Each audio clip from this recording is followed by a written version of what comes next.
చుట్టి చూస్తూ ఉంటే ఈ జన్మకి ఇది చాలు అనిపిస్తోంది.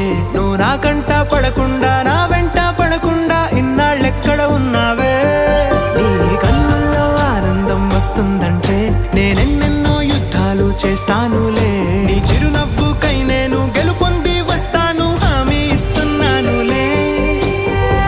ఒకటో ఎక్కం కూడా మరచిపోయేలాగా ఒకటే గుర్తొస్తావే, నేను చూడకుండా ఉండగలనా? నా చిలిపి ఎల్లర్లు నా చిన్ని సరదాలు నీలోను చూశానులే. నీ వంక చూస్తుంటే అద్దంలో నన్నేను చూస్తూ